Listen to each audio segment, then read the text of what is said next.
Good morning, everyone. Thank you so much for joining us this morning. My name is Karen Egan, and I'm one of the technical advisors here at ILM. So this is the third webinar in our series on the changes around the Operations and Departmental Manager Assessment Plan. So this is a little less formal. We've taken the questions that you've asked us over this period of time and sort of given a bit of an overview, but hopefully we will allow quite a bit of time for questions at the end. So that's the format for today. So I suppose I should have asked this earlier. Can I just check that everyone can hear me? So the usual, either hands up, something in the chat, something in the question box that lets us know that you can hear us. Joe, can you tell me whether? Yeah, lots of yeses coming through from everybody. Great. Yeah. Fabulous. Okay, so the technology's working. So you're all on mute, as is our usual approach, because there's lots of you that have joined us today, which is great news, but you're all on mute, but there is the opportunity to interact with us by asking questions in the question box, which will be sitting in that panel on the right-hand side of your screen. We are recording this session, so that will come out to you along with the other two webinars that we've run and the slide decks as well, so that you can share those with your colleagues or remind yourselves. We're also compiling frequently asked questions, and boy, have we got a lot of frequently asked questions. So we'll be pulling those together certainly this week, but hopefully at this end of the week, and sharing those with you as well. So we've only got an hour this morning, so I'm going to really do a brisk walk through this today, and we will just sort of hold your questions, and then we will have a panel of people here to talk to you afterwards. So we've got some introductions, and we will just introduce ourselves as we go through. I'm afraid you've got me for the main structure of this, so hopefully you can bear my voice for a good 20 minutes or so. So based on the questions that you've asked us, we're going to go through what's changing and the timelines around those. We're just going to look at the assessment methods of the portfolio and the project proposal. Now, that doesn't mean if you've got a question later about the other assessment methods, that's fine, do ask, but because of the previously asked questions, we're going to just cover those in a little bit more detail. We've had some questions about the Diploma for Leaders and Managers, which is the qualification that we offer to sit within this standard. So we're going to sort of just talk a little bit about that, and then next steps and questions. So I'm going to launch straight into this.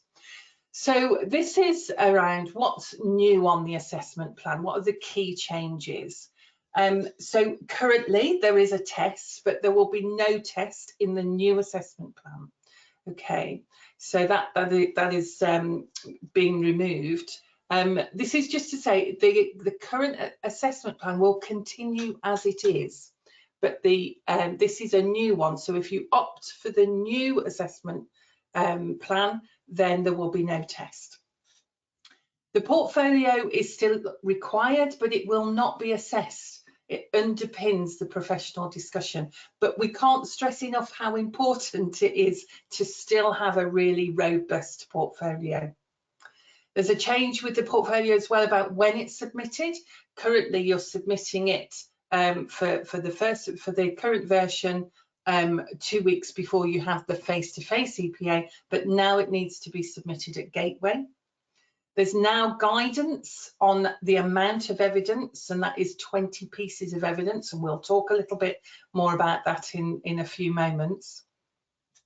There's still a professional discussion, but it has a much wider brief now, and it's rather than just covering the CPD, it covers quite an extensive part of the assessment plan. There's no interview with a Q&A, but the presentation with a Q&A remains. And again, that's quite a substantial part. It's based on the project proposal. Okay. So some other key changes. The grading is changing. The merit is disappearing.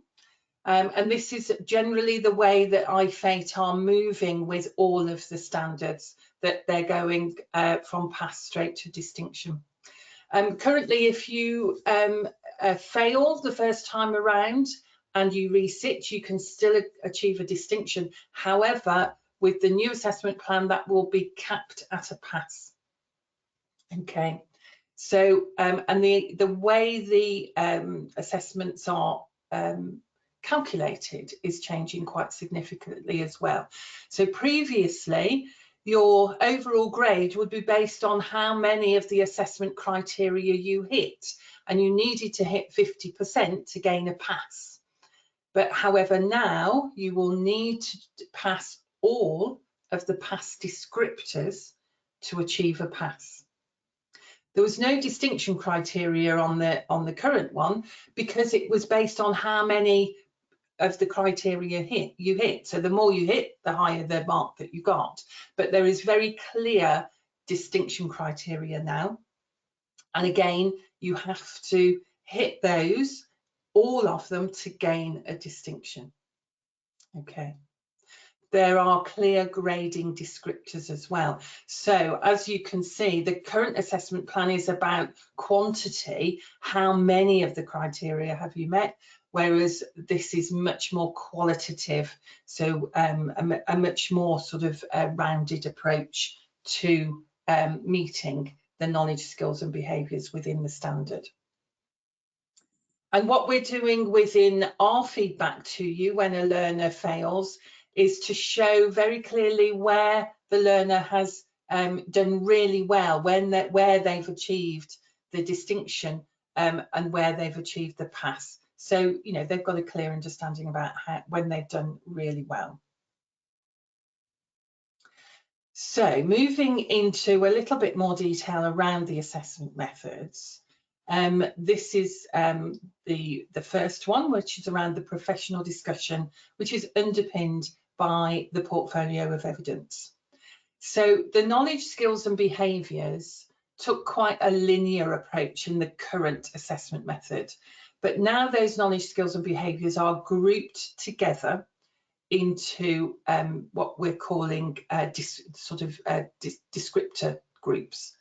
So those 4 groups for the professional discussion will be operational planning and management, managing teams, communication skills, and personal and professional development. Now, in the assessment plan, which is on the IFATE website, and at the bottom here, quite a few of the slides have got a link to the website. All of the descriptors are there in full and clearly show which knowledge, which skills and which behaviours sit within each of those groups. So in terms of the requirement for the portfolio, it needs to be submitted at Gateway. So that's quite a change. You know, in the current one, they go through Gateway and then prepare the portfolio, but that needs to come to us at Gateway. It's not assessed, but it underpins the professional discussion.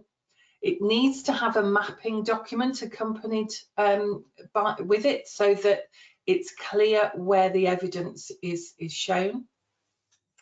And a big change, which we've had lots of questions on, is that it should not include reflective accounts or any methods of self-assessment, except for S8.1, which actually says something like reflect on your ability. And so clearly the reflective account needs to be allowed there. But IFATE are very clear, this is not ILM's decision, this is about IFATE's decision. There needs to be a piece of evidence for each of the KSBs to make sure that it's fully there, and should contain typically 20 pieces of evidence. Now, we're not going to ping it straight back to you if there are 21. We're probably not going to ping it back to you if there are 24. But, you know, once you're starting to get 20–25% above what the requirement is, we're starting to regard that as excessive. But I'll talk a little bit more about excessive evidence in a few minutes. So the other assessment method is the project proposal with a presentation and questioning. So this section is split across two components, but they are assessed holistically. So if you don't cover everything in the project proposal, that's fine, as long as it's covered in the presentation with questioning. Okay, so it's classed as one assessment method, but it's broken into those two components. So you've got the project proposal and the presentation with questioning. And the presentation is based on the project. So the knowledge, skills and behaviours groups that are assessed for this area are planning their objectives, planning their project proposal, the delivery of their project proposal, there's too many P's in this, and the project proposal output. So you can see you've got this full cycle of a project there. Now on the right hand side of this slide here, this is what IFATE have suggested the project proposal should be on. Now this is not an exhaustive list, these are just 3 examples which are around the need to review and implement change, the need perhaps around continuous improvement to review a current process, service or product, or the need to implement direct savings, and that could be around direct costs or reduction in headcount, or more likely both, I guess, in this time at the moment. But you know, you can see there that they are quite meaty projects that need to be taken forward to meet this criteria. So this is just a look at the timeline of the endpoint assessment, because it is a little different to the current assessment plan.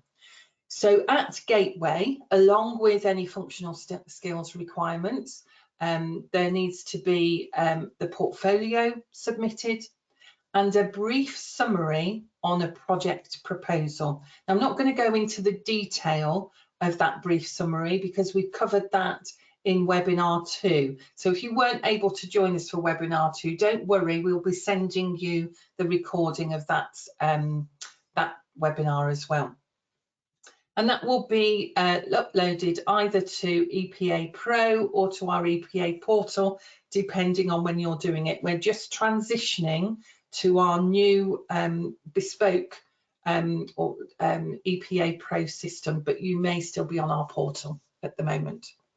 So within 5 working days of you submitting that evidence at Gateway, we will review what you've uploaded. We will check the portfolio for completeness. Remember, we're not assessing it, but it is quite a key document because the IEPA will use that document to prepare their questions for the endpoint assessment. So they're checking it for completeness to make sure that there is something held against each of the criteria, and that it's not excessive. And they will also agree the brief that's within the summary on the project proposal.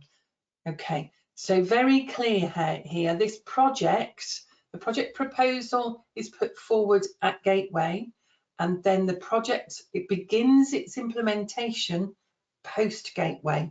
So that's a significant change from the current assessment plan. So once the project proposal is agreed, and we will do that or start talking to you within 5 working days. Once it's agreed, then the apprentice will prepare their project implementation plan. They will commence the implementation of that project.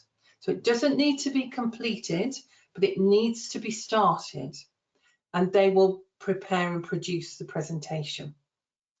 So they do that within a 12-week window and then submit the project implementation plan and the presentation after 12 weeks.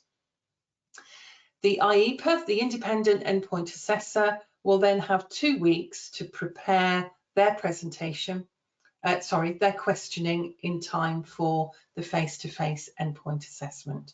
And when I say face-to-face, that's in a virtual setting. That's our standard offer here at ILM. So what happens if a learner fails their endpoint assessment? Okay, so the first thing is that they will receive their fail feedback, and the apprentice and the employer and the provider need to decide whether it's a resit or a retake. Now, the IEPA will have no way of knowing as to whether the apprentice has had just a bad day, whether nerves got the better of them, or whether actually they don't, it could have just been around bad preparation, or it might just be that they have got some gaps in their learning. So if it's a resit, that's no further learning is required. If it's a retake, then there is further learning required. And so that's for the provider, the employer and the apprentice to make that decision. So if the decision is it's a resit, then the IFATE have said that typically the learner, the apprentice, should resit within 3 months and then retake the pieces that they've failed on. If the decision is that they need some additional learning, then there's an expectation that learning and the preparation for the new EPA will typically take place within 6 months. So there is some expectation that it will obviously take a bit longer if there's some learning to be done. So then sitting within that, there isn't an expectation for that project to start again, but if there is some adjustment that's needed to either the project implementation plan or the presentation, and it will be clear on the fail feedback where the gaps were, then the learner has 3 weeks to actually prepare that. So if there's some additional learning, that's fine, that will take place, and then you would let us know, right, the learner is now starting to prepare for the endpoint assessment, and they will have 3 weeks to do that. So they will resubmit the project implementation plan and the presentation, and again there's the 2 weeks for the IEPA to prepare their questions. So looking at the portfolio of evidence in a little bit more detail, and as I said, we're only going to look at the project implementation process proposal and the portfolio of evidence. That doesn't mean you can't ask questions on the other assessment methods, but these were the ones that we had the questions around. So our definition of a portfolio of evidence is a concise collection of the apprentice's best pieces of evidence. And the IEPA uses this to familiarise themselves with the apprentice's work and to prepare for the professional discussion. Okay. So tips for compiling your portfolio. Only include the evidence that's relevant. So there's a clear matrix document that accompanies the portfolio of evidence. And so if you've got something that doesn't contribute to one of those KSBs, please don't include it. It needs to be concise and relevant.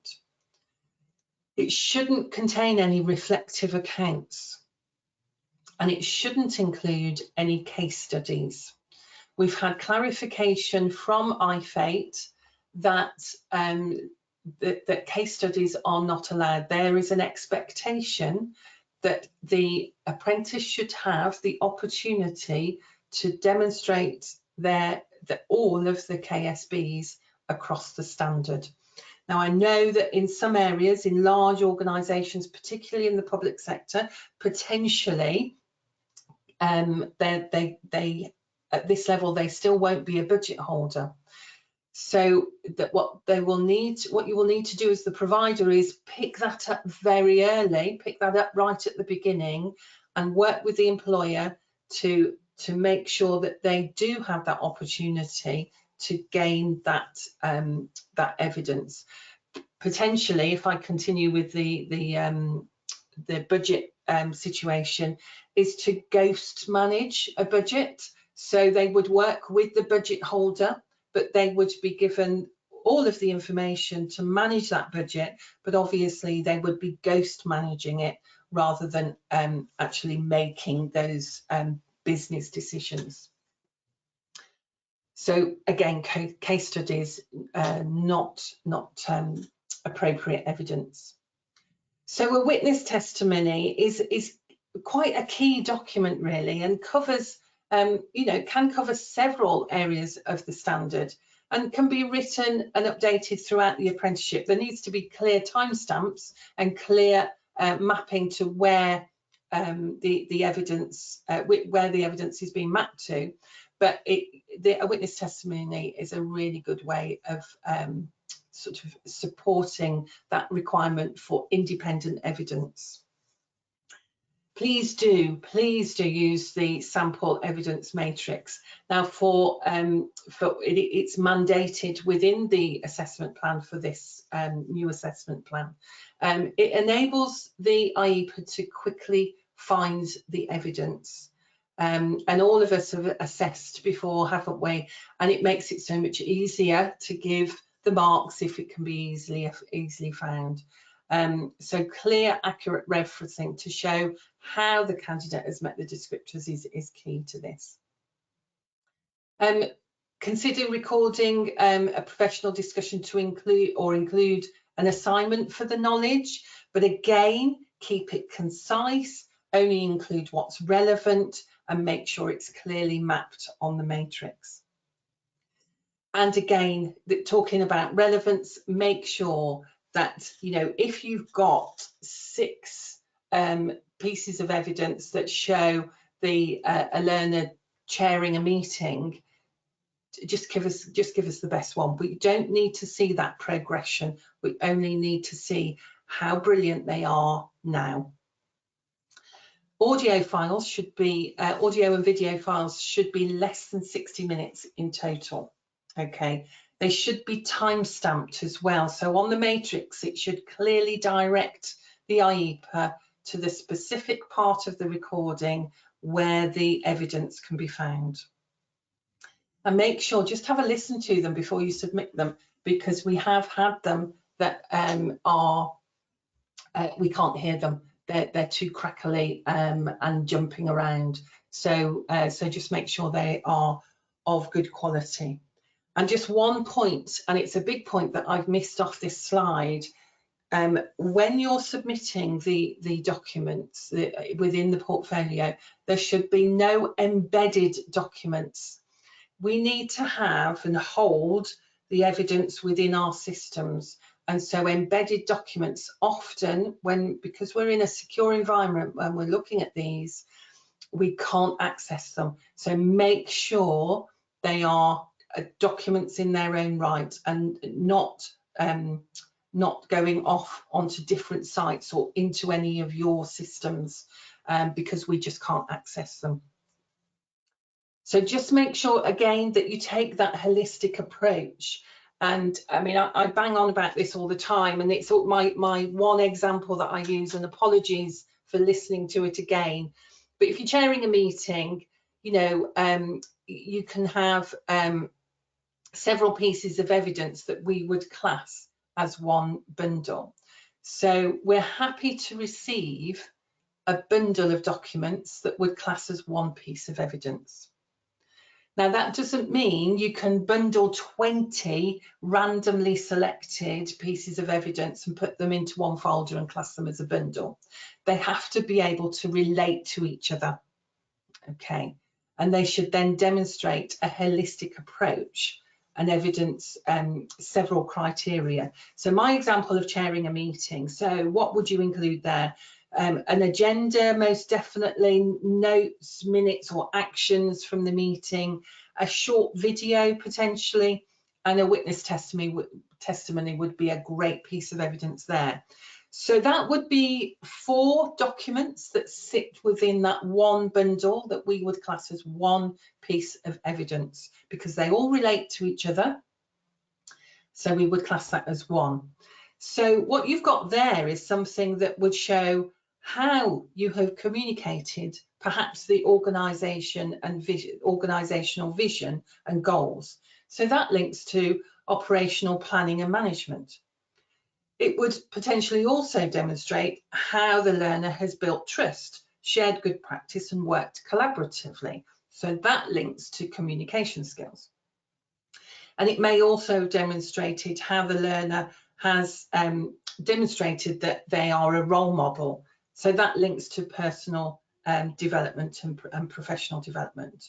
So you can see there, one piece of evidence, just 4 documents, can link across 3 of those areas that you need to demonstrate. So hopefully that has clarified 20 pieces of evidence. We have seen some really great portfolios at level 5 with just 8 pieces of evidence. So the project implementation proposal. So some things to consider when you're pulling this together. It's assessed holistically alongside the presentation and the questioning.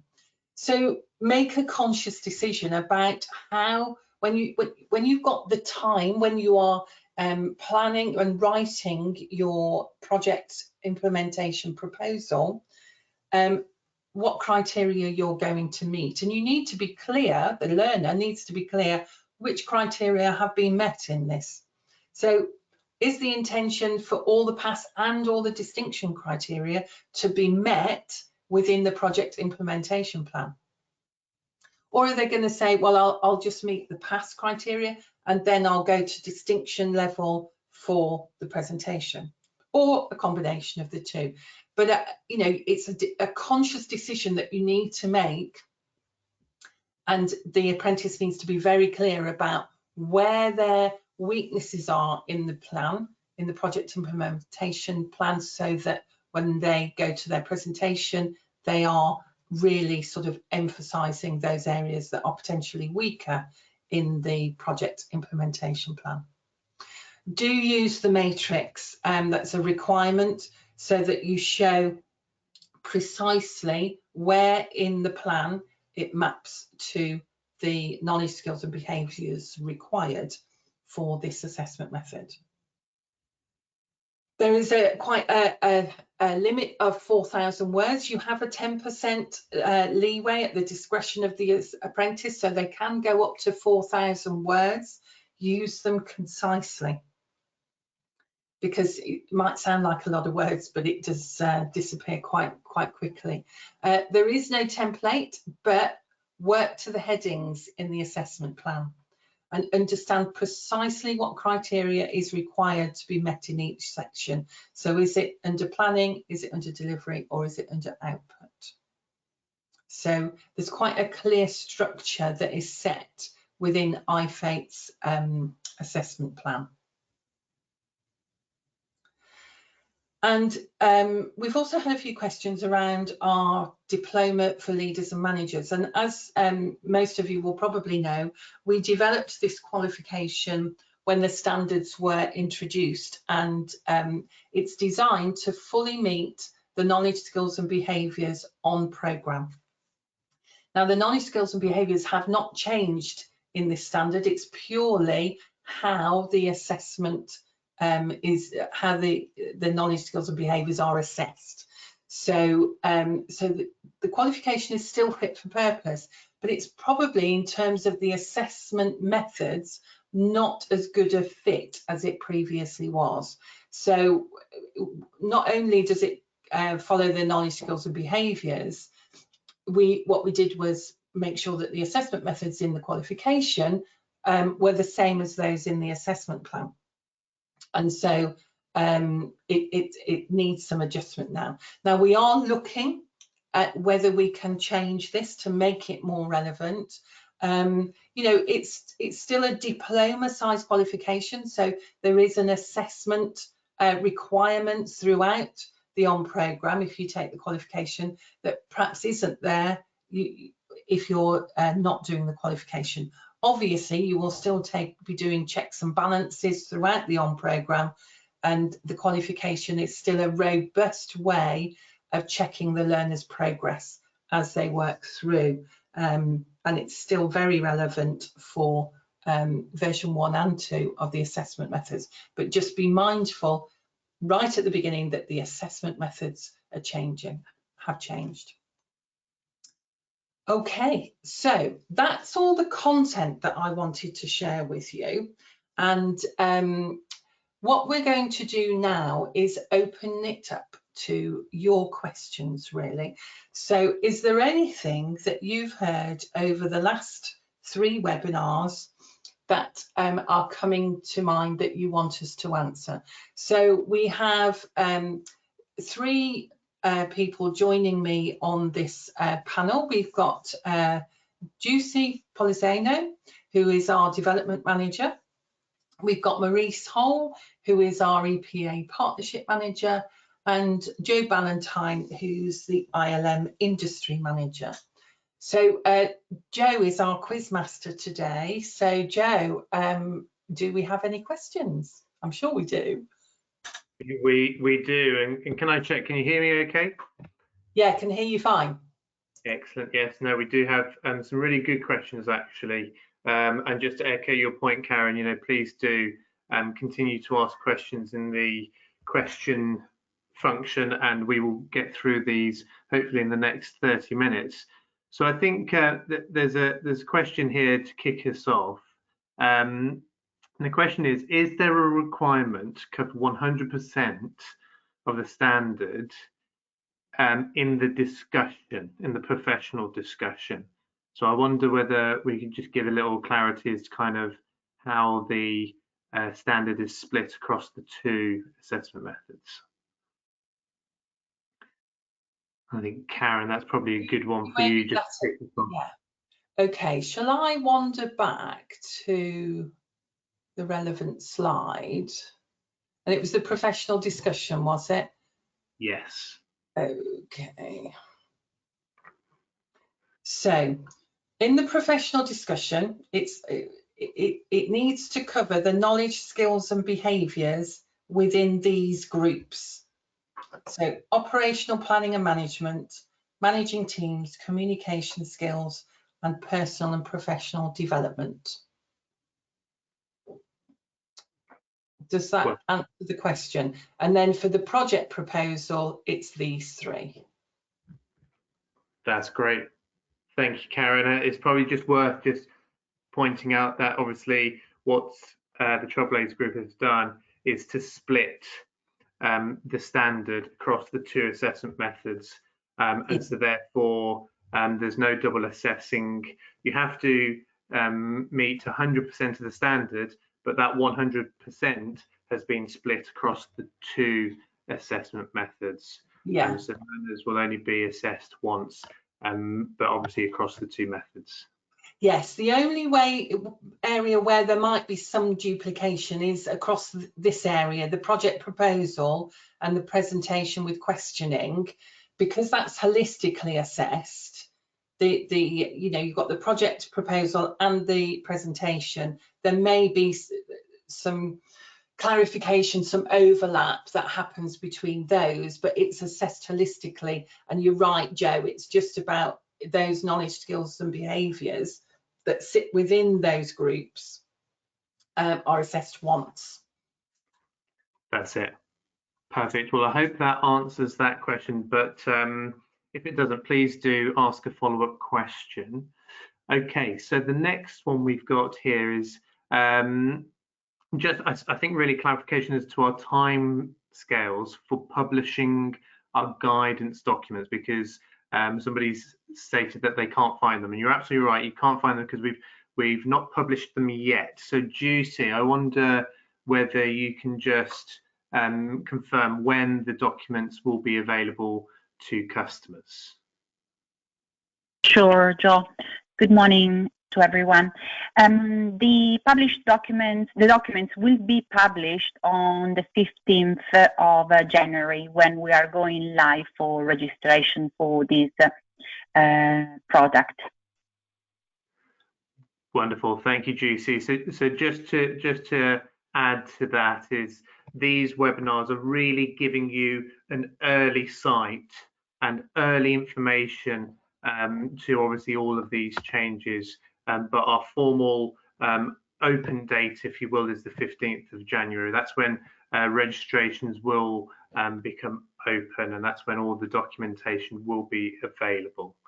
So the 15th of January is the key date to remember.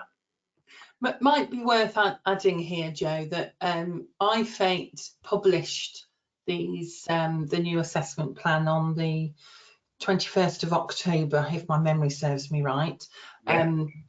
We don't get advance notice, Joe, do we? So we're looking at the site eagerly every day. But and any learner who started their apprenticeship from that date has to go to the new assessment method. Now, we all know that this is quite a lengthy apprenticeship. It's at least 2 years, and so we don't expect any to be coming through immediately in terms of the actual endpoint assessments. Now, there is the opportunity to switch, of course, but again, because it's quite a significant change, it is entirely up to the apprentice, the employer and yourselves to make that decision. But we don't expect people who are nearing their endpoint assessment to switch, nearing their on programme to suddenly switch to this new assessment plan. So it's not like the registrations for endpoint assessment. It's about the start of their journey from the 21st of October is when they need to take on the endpoint assessment for the new assessment plan.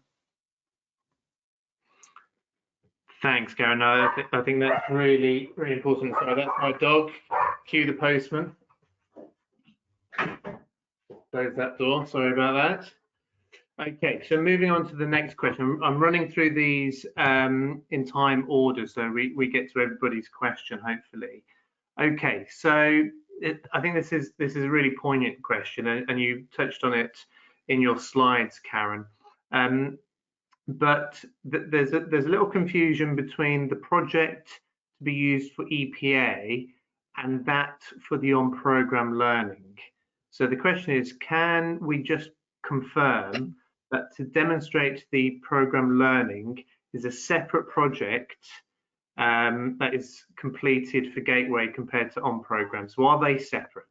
Is the key yes, question. They are separate. So you need to ensure that the learner is Gateway ready, and so you need evidence of all of them meeting all of the knowledge, skills and behaviours while on programme. So that's your confirmation that they are Gateway ready. But the iFate have determined that the project proposal and the beginning of the implementation needs to happen post Gateway. So this needs to be a separate project. We've also been asked, can that project in EPA contribute towards the qualification? And the answer to that is absolutely yes. But if you're using the qualification to make sure they've covered everything on programme, it kind of doesn't fit. If you're looking at the qualification separately and they want to pass after EPA, then you can use that, but it kind of doesn't fit with why you would be using the qualification in the first place. Joe, have I complicated that? Shall I say it again? No, okay. I think that was clear, and I think the most important point, which is your first point, is that the project for their EPA is a completely separate project to their on-programme learning, and that is, as you said, Karen, is a requirement set by iFate that all evidence generated for the endpoint assessment must be generated post-gateway. The obvious exception is, of course, the portfolio, but the portfolio is not assessed, it simply informs the professional discussion. So therefore, any project that is completed on programme cannot be used as part of the EPA, and that is a change. So it's important to make that clear. So no, I think that's great, Karen. And another question that follows on quite nicely, and again relates to the information in your slides, is this might be a combination of yourself, Karen, and Juicy, but what do you perceive as a project being started? So we talked about the project having, it must at least be commenced. It doesn't have to be completed, but it must have been commenced before they do their presentation. So what do we perceive as being commenced or having started? What does that look like? Juicy, I wonder whether we can come to you for that one. Sure. Yes, sure. So as part of the requirement, and this is stated in the assessment plan, there is a number of skills that needs to be starting at EPA stage. And they are S1.2, the support, management and communication of change by identifying barriers and overcoming them. S2.1, so another skill, the planning, organization and management of resources to deliver the required outcomes. Skill 2.2, the monitoring of progress and identification of risk and their mitigation. And finally, S3.1, ability to monitor budgets, provision of reports, consideration of financial implications of decisions, and adjustment approach and recommendation. So these are the set skills that need to be started during EPA. So the project doesn't need to be fully implementable, but it needs to be an implementable project. And as I said, the only bits that really need to start as a minimum are those skills. So I hope I answered the question. You did, Juicy. Thank you for that. And Karen, did you want to add anything to that as well? No, I think Juicy's answered that quite fully. You know, it's about not fully implementing, but you need to progress sufficiently to cover those skills elements that Juicy has just mentioned. But all of that is in the, will be in all of our documentation when it's published on the 15th. If you want to look at it a bit sooner than that, then there are links on this slide deck and on the previous two directly to the IFATE's website and the assessment plan. Great, thank you, Juicy and Karen. Okay, so I think we've got a worthwhile funding question here, and so we might bring in Maurice, and we've also got some practical questions around uploading evidence. So probably a good few for Maurice coming up here. Okay, so a funding question here. Is it expected that the on-programme duration is going to change with any of these assessment plan changes? And the person asking the question has just pointed out the fact that funding stops when they reach the end of the on-programme, but obviously a lot of the changes within the assessment plan infers that the provider would need to give continued support, but obviously that is unfunded. So there's obviously just a bit of information there about how does the funding relate to the changes to the assessment plan, and is there any changes to the on-programme duration? Karen, do you want to kick us off with that one? Yes, I think the answer about where the funding stops, I don't think that's changing at all, and Maurice may have some more information on that, but certainly my understanding is the funding is as is now. However, there is an expectation for the employer to support, you know, because obviously they are fully competent when they get to Gateway. So it's about the employer supporting them and making sure that they have access to all of the tools they need to partially implement that plan and pull it together. So, but it may be we may need to come back to you on specifically where the funding stops on that one. I don't know if Maurice has got anything to add on that.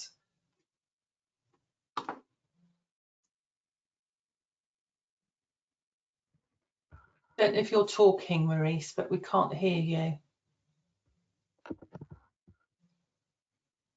Okay, Joe, I think we might have lost her. So should we carry on?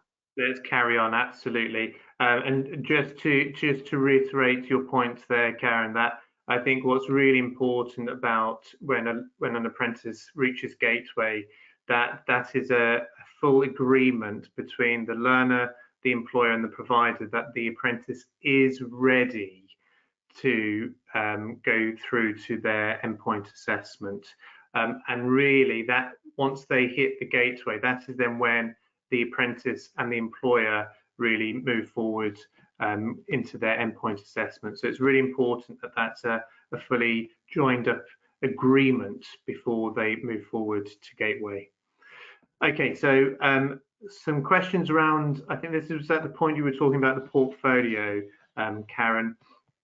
So can we have witness statements that are recorded on audio or video? You can, but they in total in the portfolio mustn't be more than 60 minutes.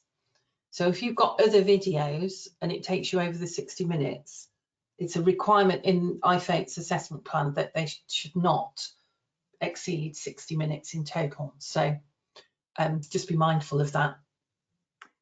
And that's, there's a follow-on question around, is the 60-minute total for the whole portfolio, or is that a maximum for an individual file? No, that's the maximum for the whole portfolio. Yeah, I think, Juicy, could you remind me? I think we've said 20 minutes is the largest length, the longest length of one audio. Yes. That's right. But for the video clips. For the video clips, the assessment plan states that the maximum total duration has to be 20 minutes. Now, in terms of recording overall, we said 60 minutes in total across all the evidence within the portfolio.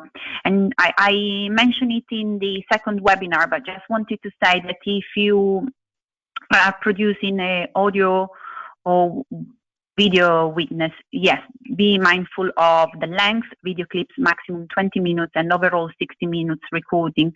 And if you're providing an audio witness, please make sure that you always include the witness relationship with the apprentice, the name and job title, when exactly, or well, when more or less the evidence was generated, and that it needs to come from the on program, and with clear examples of direct observation where the apprentice has demonstrated competency against the standard while being on program.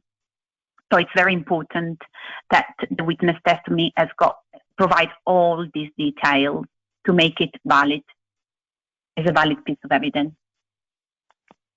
Some really good points there, Juicy. Thank you. Thank you. Excellent. Thank you both. Okay, another really good question here, and it goes back to the time frames that you were talking about, Karen. So the question is there some leeway on the date of the 21st of October to still use the old assessment plan, considering it's now mid-December? So I wonder whether you can just talk about the date of the 21st and what that means and who's given us that date. Yes, absolutely. So the IFATE requirement is that from the date of them publishing a new assessment plan, any new learners, so we're talking about when the date that you put on the ILR, from that date will be working towards that assessment plan. So if you registered on the ILR, someone on the 20th of October, they will default to doing the current version of the endpoint assessment. If they were registered on the ILR on the 21st, they will default to the new version of the assessment plan. That's an IFATE requirement. That's not ILM and City and Guilds statement there. Now, if they started on the 20th of October or before, there is an option to switch to the new one if the employer, the provider and the apprentice in particular are in agreement. But there is no leeway the other way. So 21st of October, and let's make a statement here that when they start on the 21st of October, they are 2 years away from that endpoint assessment. So so that it's not our decision, but that's how IFATE work. Great, thank you, Karen. So I think the key thing there is that is the date that all endpoint assessment organisations, ILM Sitting Guilds is one of, but obviously that 21st of October is an IFATE date, and so therefore there's no leeway to that date. But as Karen has clearly mentioned there, that there is flexibility. I think the key thing to remember is you have to consider whether the apprentice is going to be disadvantaged. But again, as Karen said, it's those learners who are going on to their ILR, so they're only just starting, and so therefore they will be 2 years away from their endpoint assessment. So hopefully time to prepare them for the changes. Okay, moving on. I realise we only have 8 minutes left. There's lots of questions, so we will be sending out all the details and the FAQs if we don't reach your questions. So let's try and get through some questions in short order if we can. So the next question here is, would you be able to give the location of the reference where you mentioned earlier specific to skills 8, and it was 8.1 we were referring to. This person has looked at the standard and can't find how it's referenced. So Juicy, I don't know whether you have the documents to hand or not, or if you can remember which part of the assessment plan talks about point 1. Sure. Yes. S81 is related to the module self-awareness within the standard. In particular, is the one that states the ability to reflect on own performance, working style, and its impact on others. So this is the only exception where a reflective account or a self-assessment will be a valid piece of evidence to include it in the portfolio, just for these skills within the self-awareness module. And you should be able to find it. So as we said, we are providing documents by the 15th of January, but in the meanwhile, if you want to have a look, if you go into the assessment plan towards the end, there are 2 tables that actually split the knowledge, skills and behaviors assessed in each assessment method, and they are numbered. So it's clearly identifiable, and it's towards the end. And also before that document, before that table, a few pages before, there is a grading descriptor table that shows how the knowledge, skills and behaviors are mapped within these grading descriptors that measure the pass and distinction. Great. Thank you, Juicy. I hope that helps the person who's asked that question. Okay, another really good question here. So if there are no reflective accounts or case studies, is the learner expected to write a knowledge statement for each aspect of the knowledge? And I think that is referring to the portfolio and such as product evidence that might be in the portfolio. Does a learner also have to write a knowledge statement for each of the knowledge outcomes? I'm not sure.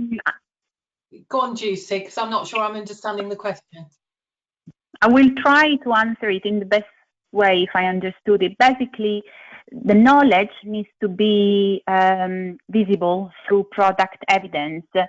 So where the apprentices have been involved in certain activities during the ON program where the relevant knowledge area were visible. So underpinning knowledge would be highlighted through these activities. So through product evidence, whether it's documents or any activities, reports and so on, where the knowledge is visible, that links to the relevant knowledge.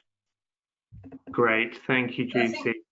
Just to add to that, I think this is where this new assessment plan really comes up trumps, because if we look at operational planning and management, it's grouping together knowledge, skills and behaviours, because we all know, you know, we've got some knowledge and then we apply it, and so it's pulling all of that together so that you're demonstrating your knowledge and how you're using it in these KSB groups. So it makes it a much more natural way of being able to evidence what you know and how you use it.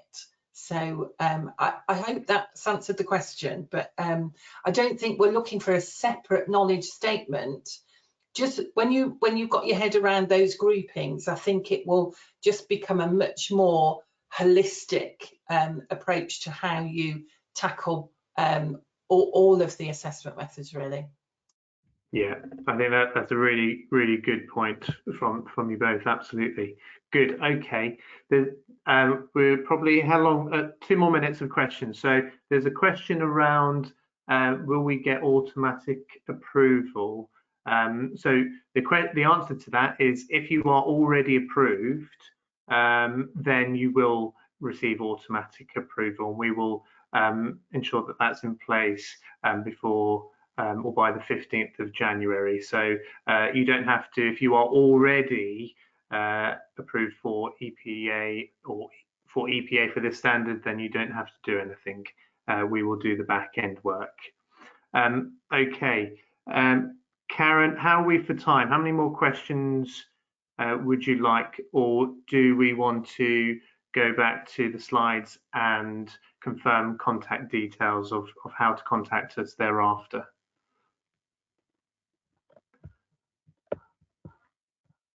It helps if I'm not on mute, apologies.